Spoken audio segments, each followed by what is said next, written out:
नमस्कार, आप देख रहे हैं केजीएम कक्षा। मैं हूं गजेंद्र कुमार। रात के 8 बजे हैं दोस्तों। वक्त हो चला है बायोलॉजी की प्रीमियम क्लास का, जो भी हिंदी मीडियम के बच्चों के लिए। अब हम देखते हैं शुक्राणु की संरचना के बारे में।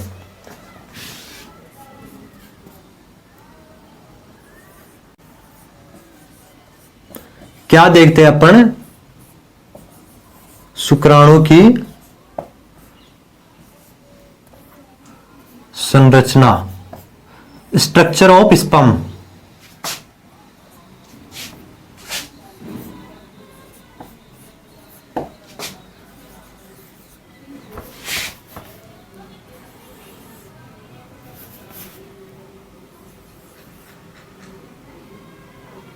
Structure of sperm. शुक्राणु की संरचना कैसी होती है वो चीज हम यहां पर देखने वाले हैं। अरे समझ में आ रही है बेटा? अरे यार कुछ समझ में आ रहा है, कुछ पल्ले पड़ रहा है, ज्यादा ज्ञान बांट दिया क्या मैंने? नहीं बांटा। ठीक है ठीक है ठीक है। शुक्राणु की संरचना देखो। शुक्राणु की संरचना में मुख्यतया 4 भाग पाए जाते हैं। शुक्राणु क्या है? मानव के नर का नर युग्मक है। नर युग्मक का प्रतिनिधित्व करता है। इसके 4 भाग होते हैं। सिर भाग होता है, दूसरा ग्रीवा भाग होता है, तीसरा मिडिल पीस होती है और चौथी टेल पार्ट होता है। तो मैं एक डायग्राम बना रहा हूं, उसी डायग्राम में मैं सारी चीजें कंक्लूड करूंगा। ठीक है बेटा?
देखो बेटा, आपका एक ऐसा डायग्राम है शुक्राणु का, बिल्कुल, जिसके 4 भाग हैं।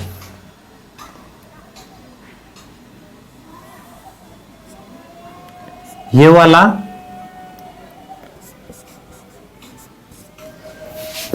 सिर या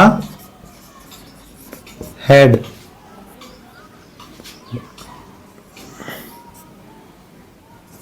ग्रीवा। दूसरा भाग है इसका ग्रीवा या नेक। तीसरा भाग होता है इसका मिडिल पीस।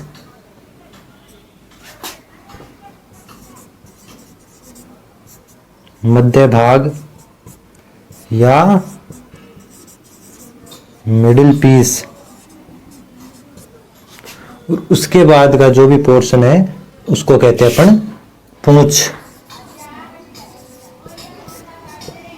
या टेल। ठीक है बेटा? ये 4 भाग हैं जो किसके होते हैं? शुक्राणु के होते हैं। इन 4 भागों में जो सिर वाला भाग होता है, उस सिर वाले भाग में देखो क्या क्या होता है। सिर वाले भाग में मुख्य तो क्या होता है? केंद्रक होता है। केंद्रक होता है। कैसा होता है? अगुणित होता है। और इस केंद्रक के अंदर क्या पाया जाता है? इसके अंदर गुणसूत्र जो है, जो गुणसूत्र है अगली पीढ़ी में स्थानांतरित होंगे, वो गुणसूत्र शुक्राणु के इसी केंद्र में पाया जाता है। गुणसूत्र उपस्थित होते हैं।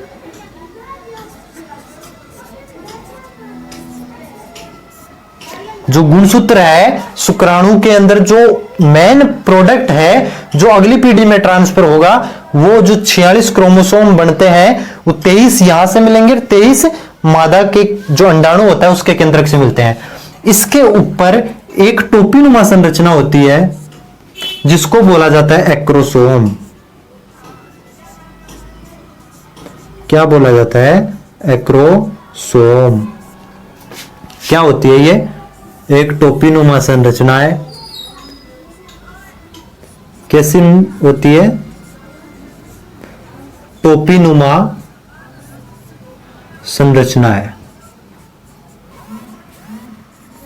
इस टोपीनुमा संरचना के अंदर, जिसको एक्रोसोम कहा जाता है, इसमें एक एंजाइम पाया जाता है बेटा, जिस एंजाइम का नाम होता है हाइलुरोनिडेज। हाइलुरोनिडेज। इसमें कौन सा एंजाइम पाया जाता है? Hyaluronidase enzyme present. इस हाइलुरोनिडेज एंजाइम का कार्य क्या होता है बेटा जी? इस हाइलुरोनिडेज एंजाइम का कार्य होता है, ये जो हाइलुरोनिडेज एंजाइम है बहुत इंपॉर्टेंट है। ये बात ध्यान में रखना, वेरी इंपॉर्टेंट है। ये हाइलुरोनिडेज एंजाइम क्या करता है? निषेचन के समय जो अंडाणु में एंट्री करवाएगा, शुक्राणु की अंडाणु में प्रवेश करवाने का काम यही करता है। वो किस तरीके से करेगा? निषेचन में देखेंगे कौन कौन सी लेयर को ये तोड़ता है। निषेचन के समय शुक्राणु का अंडाणु में प्रवेश कराता है। क्या कराता है? प्रवेश कराता है। अरे बेटा समझ में आ गई क्या बात? उसके नीचे जो केंद्रक है उसमें गुणसूत्र उपस्थित होते हैं, और उसके अंदर केंद्रिका है वो एब्सेंट होती है। आपको पता है, मैंने पहले भी बता दिया। इसमें केंद्रक में केंद्रिका अनुपस्थित होती है, केंद्रिका अनुपस्थित होती है। और इसमें एक चीज और लिख लेना कि ये बनता किससे है? किससे बनता है? गोल्जी बॉडी से।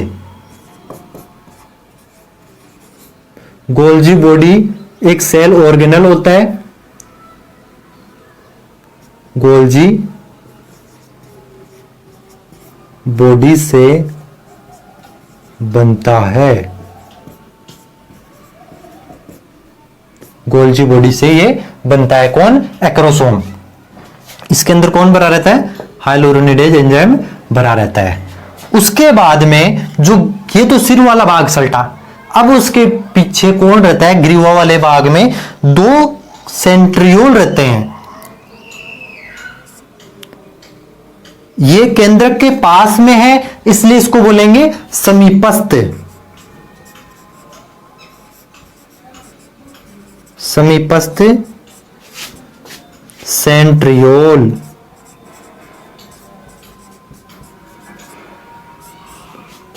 और ये नीचे वाला है, ये इससे दूर है तो इसको बोलेंगे अपन दूरस्थ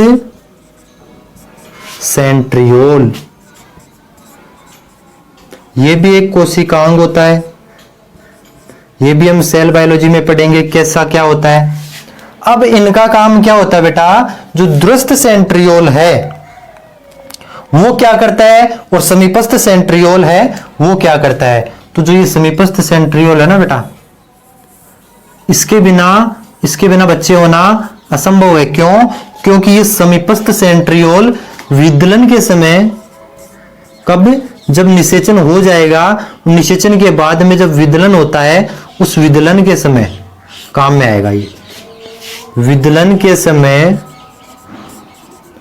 विभाजन का तल निर्धारित करता है। ये अगर ये नहीं होगा तो विभाजन नहीं हो पाएगा। विभाजन का तल निर्धारित करता है।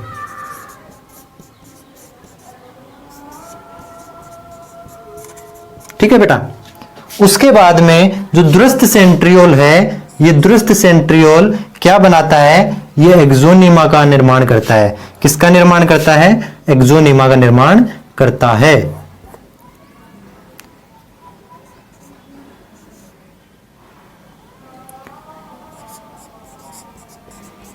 एक्सोनिमा का निर्माण करता है। एक्सोनिमा क्या होती है बेटा? एक्सोनिमा ये है। ये क्या है? एक्सोनिमा है। एक्सोनीमा है। इस एक्सोनीमा में क्या होता है, माइक्रोट्यूब्यूल्स होती है, सूक्ष्म नलिकाएं होती है, वो भी हम सेल बायोलॉजी में देखेंगे। सूक्ष्म नलिकाओं की 9+2 व्यवस्था होती है। इसमें क्या होती है, 9+2 सूक्ष्म नलिका व्यवस्था। अगर जो बच्चे रिपीटर हैं, जिन्होंने पढ़ रखा है उनको तो पता होगी, जिन्होंने 11th पढ़ रखी है उनको भी पता होगी, सूक्ष्म नलिका व्यवस्था इसमें होती है। अब जो मध्य भाग है, इस मध्य भाग के अंदर एक ग्रीन ग्रीन सर्पिलाकार संरचना दिख रही होगी आपको। इस सर्पिलाकार संरचना को कहा जाता है बेटा, इस सर्पिलाकार संरचना को कहते हैं क्या, इसे कहते हैं नेबेन कर्ण शीत। इसे कहा जाता है नेबेन कर्ण शीत। क्या होती है नेबेन कर्ण शीत बेटा? नेबेन कर्ण शीत उसे कहते हैं जब 20 से 25 माइटोकॉन्ड्रिया यानी सूत्र कणिका, जो कि कोशिका का शक्ति गृह जिसको कहा जाता है, शक्ति वाला जो कोशिकांग होता है उसे, तो 20 से 25 माइटोकॉन्ड्रिया, 20 से 25 सूत्र कणिकाएं सर्पिलाकार मध्य भाग में व्यवस्थित होती है। सर्पिलाकार मध्य भाग में व्यवस्थित होती है, इसलिए इसको क्या कहा जाता है, इसलिए इसको क्या कहा जाता है, नेबेन कर्ण शीत को। क्या होती है नेबेन कर्ण शीत? जब 20 से 25 माइटोकॉन्ड्रिया, क्या बोलता है, इधर लिख देता हूं, 20 से 25 माइटोकॉन्ड्रिया या सूत्रकणिका,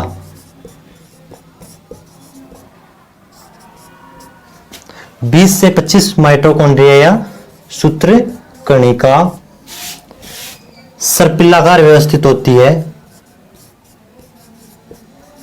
सर्पिलाकार व्यवस्थित होती है। कहां पर व्यवस्थित होती है बेटा? मध्य भाग में व्यवस्थित होती है, व्यवस्थित होते हैं। कहां पर? मध्य भाग में।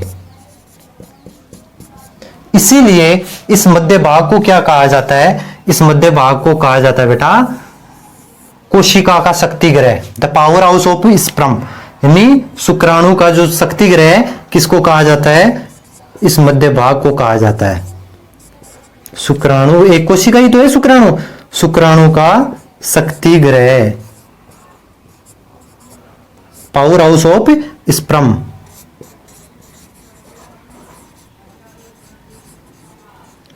Power house of sperm. इसके बाद में जो पूंछ वाला भाग है बेटा, ये पूंछ वाला जो भाग होता है क्या काम करता है? ये तैरने में सहायक होता है, गतिशीलता बढ़ाता है।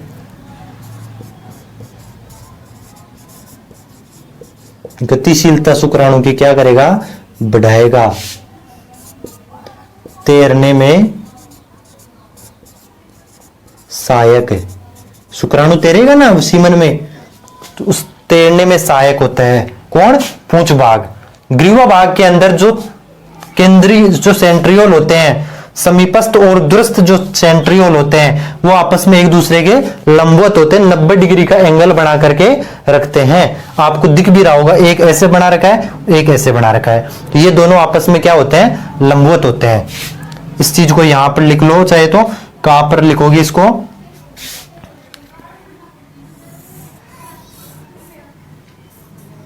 इसको यहां पर लिख सकते हो आप,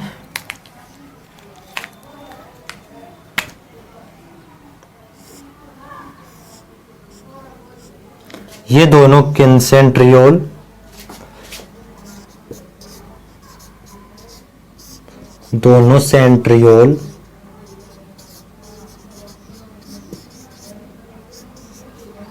आपस में लंबवत स्थित होते हैं। क्या होते हैं? लंबवत स्थित होते हैं।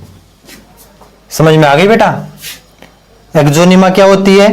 जो 9+2 की व्यवस्था है ये इसके चारों तरफ होती है। और शुक्राणु की सबसे बाहरी जो परत होती है उसको कहा जाता है क्या? उसको क्या कहा जाता है बेटा? Plasma membrane. ये है क्या? प्लाज्मा झिल्ली। वेरी इंपॉर्टेंट है। प्लाज्मा झिल्ली जो होती है इसकी क्या बात ध्यान रखनी है आपको? क्या बात ध्यान रखनी है आपको? इसकी ये बात ध्यान रखनी है कि ये कंप्लीट पूरे शुक्राणु में पाई जाती है। होल शुक्राणु स्पर्म में पूरे शुक्राणु को आवृत करती है। पूरे शुक्राणु को आवृत करती है। आवृत करती है। ठीक है बेटा जी, ये चीज आपको ध्यान रखनी है। शुक्राणु के बारे में इतनी चीजें हैं, बहुत है, इससे बाहर आपका क्वेश्चन जाएगा नहीं। आपको एक बार और समझ लेना चाहिए शुक्राणु की जो संरचना होती है कितने भागों में बटी हुई होती है बेटा? कितने भागों में बटी हुई होती है? देखो कितने भाग हो गए?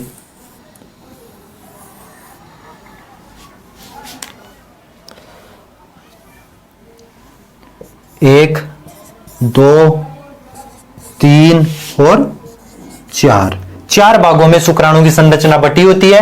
पहला भाग होता है सिर भाग, जिसके अंदर क्या पाया जाता है? सिर में, सिर के अंदर एक्रोसोम और केंद्रक पाया जाता है। सिर वाले भाग में एक केंद्रक पाया जाता है और केंद्रक कैसा होता है? दीर्घित होता है। एनसीईआरटी में लिखी हुई लाइन है ये। दीर्घित का मतलब होता है इलोंगेटेड। इलोंगेटेड, दीर्घित। देखो जैसे इसे लंबा दिख रहा है ना, दीर्घाकार, तो दीर्घित केंद्रक होता है जिसमें केंद्रिका अनुपस्थित होती है, गुणसूत्र उपस्थित होते हैं। इस केंद्रक के ऊपर सिर भाग में एक टोपीनुमा संरचना पाई जाती है जिसको कहा जाता है एक्रोसोम। उस एक्रोसोम में हाइलुरोनिडेज एंजाइम उपस्थित होता है जो निषेचन के समय में शुक्राणु का अंडाणु में प्रवेश कराता है, तथा इस एक्रोसोम का निर्माण गोल्जी बॉडी से होता है। एक्रोसोम किससे बनता है? गोल्जी बॉडी से बनता है। इसके बाद में जो भाग आता है दूसरा भाग, उसको ग्रीवा कहा जाता है। इस ग्रीवा वाले भाग में समीपस्थ सेंट्रियोल और दूरस्थ सेंट्रियोल दो चीज उपस्थित होती है। दो क्या होते हैं? एक समीपस्थ सेंट्रियोल होता है, एक दूरस्थ सेंट्रियोल होता है, जो आपस में लंबवत स्थित होते हैं 90 डिग्री का एंगल बना के। समीपस्थ और दूरस्थ इनको केंद्रक की आधार पे कहा गया। केंद्रक के समीप है तो उसको समीपस्थ, और केंद्रक से दूर है तो उसको दूरस्थ। समीपस्थ को इंग्लिश में बोला जाता है प्रोक्सिमल, दूरस्थ को बोला जाता है डिस्टल। ठीक है। अब जो समीपस्थ सेंट्रियोल होता है उसका कार्य क्या होता है? ये विदलन के समय में विभाजन का तल निर्धारित करता है। निषेचन होने के बाद में जब विदलन होता है तो विदलन के समय विभाजन का तल निर्धारित कौन करता है? कौन करता है? समीपस्थ सेंट्रियोल। और जो दूरस्थ सेंट्रियोल है वो एक्सोनिमा का निर्माण करता है। एक्सोनिमा क्या होती है? एक्सोनिमा दूरस्थ सेंट्रियोल से जुड़ी हुई ऐसी संरचना होती है जो पूंछ भाग तक पाई जाती है और वो उसमें 9+2 सूक्ष्म नलिकाओं की व्यवस्था होती है। उसी एक्सोनिमा के चारों तरफ मध्य भाग में, उसी एक्सोनिमा के चारों तरफ, भाई एक्सोनिमा तो पूरे टेल में भी है और मध्य में भी है, लेकिन एक्सोनिमा के चारों तरफ केवल मध्य भाग में सर्पिलाकार रूप से 20 से 25 माइटोकॉन्ड्रिया व्यवस्थित होते हैं, जिस व्यवस्था को बोला जाता है नेबेनकर्ण शीत। इस सर्पिलाकार व्यवस्था के कारण इसमें माइटोकॉन्ड्रिया होते हैं। उसकी वजह से क्या होता है? इस मध्य भाग को, भाई मध्य भाग में ही तो है नेबेनकर्ण शीत, तो मध्य भाग में केवल माइटोकॉन्ड्रिया है, तो इस मध्य भाग में क्या होते हैं? माइटोकॉन्ड्रिया सूत्रकणिका होती है। और सूत्रकणिका आपको पता है कोशिका का शक्तिग्रह होता है, तो शुक्राणु कोशिका का शक्तिग्रह कौन हुआ? कौन हुआ? मध्य भाग हुआ। तो मध्य भाग शुक्राणु का शक्तिग्रह कहलाता है। क्या कहलाता है? मध्य भाग शुक्राणु का शक्तिग्रह या पावर हाउस ऑफ स्पर्म कहलाता है। वेरी इंपॉर्टेंट है, कई बार सवाल आता है, कई जनरल क्वेश्चन में भी आ चुका है। तो अब सोच लो आप, एक शुक्राणु में 20 से 25 सूत्रकणिका, एक शुक्राणु में 20 से 25 माइटोकॉन्ड्रिया होते हैं, और एक इजाकुलेशन में बेटा 200 से 300 मिलियन शुक्राणु, यानी 20 से 30 करोड़। तो 20 से 30 करोड़ को गुणा कर लो 20 से, 20 करोड़ को 20 से गुणा कर लो। आप एक मैस्ट्रुबेशन में, एक इजाकुलेशन में इतने शुक्राणु इतने माइटोकॉन्ड्रिया इतनी एनर्जी को, माइटोकॉन्ड्रिया में एनर्जी तो है, तो 20 करोड़ गुना 20 इतने माइटोकॉन्ड्रिया लॉस होगा आपने अगर एक बार में मेस्टुर्बेशन किया तो इसलिए मेस्टुर्बेशन के बाद अपने को कमजोरी फील होती है। कमजोरी फील क्यों होती है? क्योंकि आपने कितने माइटोकॉन्ड्रिया का विनाश कर दिया बेटा, 20 करोड़ गुना 20 माइटोकॉन्ड्रिया का आपने क्या कर दिया? विनाश कर दिया 2 मिनट के एंजॉय की खातिर। ठीक है, उसके बाद में देखो चौथा पार्ट आता है पूछ भाग। पूछ भाग का वैसे कोई कार्य नहीं होता है, इसका एक ही कार्य है, ये स्पर्म को गतिशीलता प्रोवाइड करवाता है, तैरने में सहायक होता है। ये भाई गतिशीलता को बढ़ाएगा ये कि आगे भाग, चल चल आगे करवाता है। ठीक है, उसके बाद में और इसके अंदर कुछ है नहीं, यही स्पर्म के बारे में सारी चीजें हैं, तो आपको ये चीजें पता होनी चाहिए। अब स्पर्म के बाद में एनसीईआरटी में कुछ लाइनें लिखी हुई है कि अब स्पर्म बन तो गया, कहां पे बना है? शुक्रजनन नलिका में। तो अब शुक्रजनन नलिका से बाहर आएगा, तो स्पर्म बनने के बाद में शुक्रजनन नलिका से बाहर निकलना क्या कहलाता है? स्पर्मिएशन। स्पर्मिएशन ये चीज आप एक बार नोट कर लीजिए, मैं 4 टर्म और लिखाऊंगा, वो 4 टर्म आपको लिखनी है। एक बार आप इसको नोट कर लीजिए दोस्तों, एक बार लिख लीजिए, इसको स्क्रीनशॉट ले लीजिए। ले लिया होगा आपने, लिख लिया होगा। अब देखो बेटा 4 चीजें मैं लिखा रहा हूं आपको।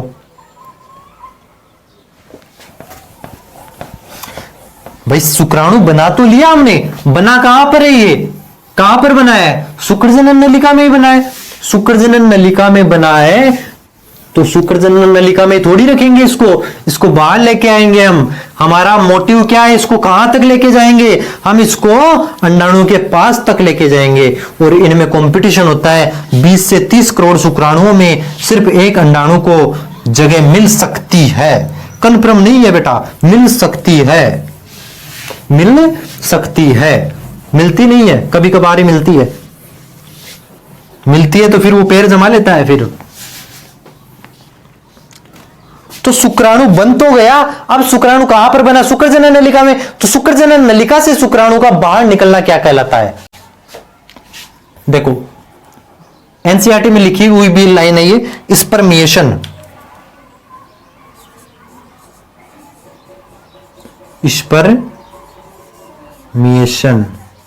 स्पर्मिएशन का क्या मतलब होता है बेटा? शुक्राणु का शुक्रजनन नलिका यानी सेमिनिफेरस ट्यूब्यूल, शुक्रजनन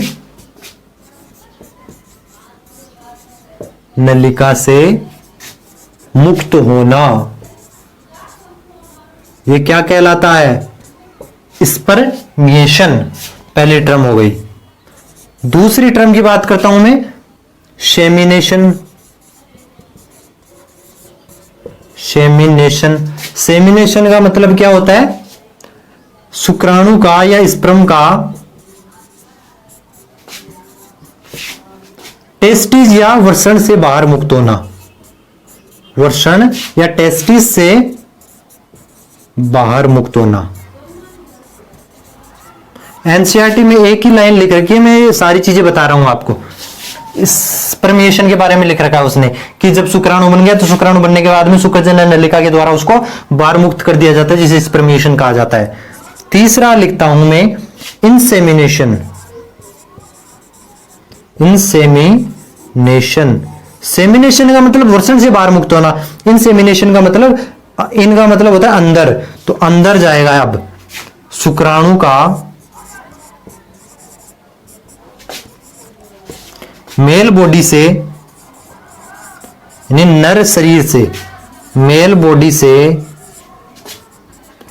फीमेल बॉडी में ट्रांसफर, फीमेल बॉडी में ट्रांसफर यानी वेजाइना में ट्रांसफर होगा। उसको क्या कहा जाता है? इंसेमिनेशन। सेमिनेशन का मतलब वृषण से मुक्त होता है शुक्राणु, और इंसेमिनेशन का मतलब शुक्राणु का मेल बॉडी से फीमेल बॉडी में ट्रांसफर। ठीक है बेटा। उसके बाद में चौथी टर्म आती है इजाकुलेशन या स्खलन। इजाकुलेशन, इसको हिंदी में बोला जाता है क्या? स्खलन। इसका मतलब होता है शुक्राणु का मेल बॉडी से बाहर मुक्त होना, इसको मैस्टरबेशन भी बोला जाता है। मेल बॉडी से, लेकिन होती ये नुकसानदायक है, मेल बॉडी से बाहर मुक्त होना।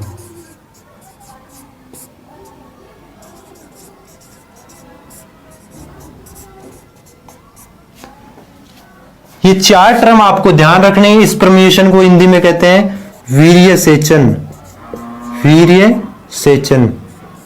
और सेमिनेशन, इनसेमिनेशन का हिंदी पता नहीं है। इजैकुलेशन का मतलब होता है स्खलन। इनको इसी तरीके से याद रखना, सेमिनेशन और इनसेमिनेशन को।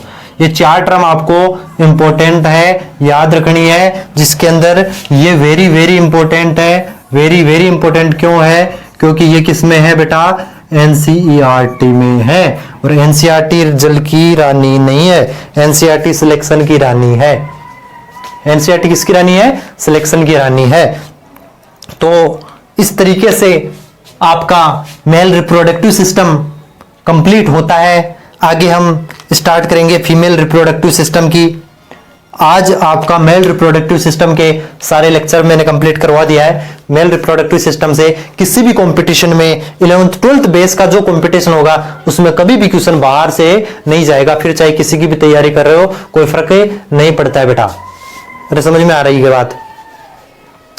देखो दोस्तों, आपको जिस तरीके से पढ़ाया जा रहा है उस तरीके से नोट्स बनाते रहिए। हम यार आपके लिए कितनी मेहनत कर रहे हैं, तो प्लीज आप भी मेहनत कीजिए, ठीक है। अब हम अगली क्लास में फीमेल रिप्रोडक्टिव सिस्टम पढ़ेंगे। तब तक आप एक बार पूरा मेल रिप्रोडक्टिव सिस्टम, पूरा मानव नर जनन तंत्र पढ़ना है। नर जनन तंत्र में सिर्फ रिप्रोडक्टिव सिस्टम नहीं पढ़ा हमने स्पर्मेटोजेनेसिस सारी पढ़ ली, मतलब मेल से रिलेटेड सारी चीजें पढ़ ली हमने, ठीक है बेटा। एनसीईआरटी पढ़ना, कोई चीज समझ में नहीं आए तो आप मेरे को टेलीग्राम पे या मेरे जो नंबर है डिस्क्रिप्शन में मिल जाएंगे, कहीं भी ढूंढ लेना, वहां से आप मेरे को कॉल कर सकते हो, ठीक है बेटा। तब तक के लिए टाटा और बाय बाय। आप इसको उतार लो।